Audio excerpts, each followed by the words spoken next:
আর আমাদের সময় যে বন্ডিংটা সেটা তখন অনেক বেশি ছিল এবং সেই বন্ডিংটা কিন্তু এখনো আছে সবার। আপনি ক্রিকেটার ছিলেন, জি। সেই সময়টাই হচ্ছে টিমের বন্ডিং গুলো নিয়ে যদি কথা বলি, তখনকার টিম বন্ডিং কেমন ছিল আর এখন কেমন লাগে? সিলেক্টে এসে যখন থেকেছি তখন তো আসলে টিম আমরা তো ড্রেসিং রুমে যাই না, সো বন্ডিংটা অনেকটা দেখা যায় ড্রেসিং রুমে, আর একটা বন্ডিং দেখা যায় মাঠের বাইরে। আমাদেরটা একটু ডিফারেন্ট ছিল ডেফিনেটলি, আমাদের বন্ডিংটা কিন্তু এখনো আছে।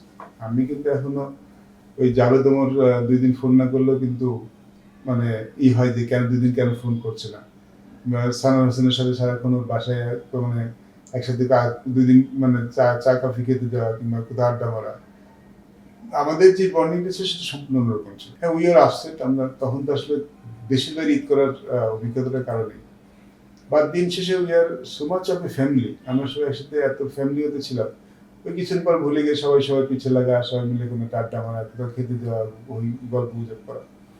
আমাদের মধ্যে বন্ডিংটা অনেক বেশি ছিল, not only on the field, of the field মানে আমাদের বন্ডিংটা বেশি ছিল। এখনকার ছেলেদের মধ্যে অফ দ্য ফিল্ড বন্ডিংটা তো আমাদের মতো নেই, বিকজ এখন সবাই অনেক ব্যস্ত, অনেক কিছু নিয়ে অনেক ব্যস্ত থাকে। বাট আমাদের সময় যে বন্ডিংটা সেটা তখন অনেক বেশি ছিল এবং সেই বন্ডিংটা কিন্তু এখনো আছে সবার।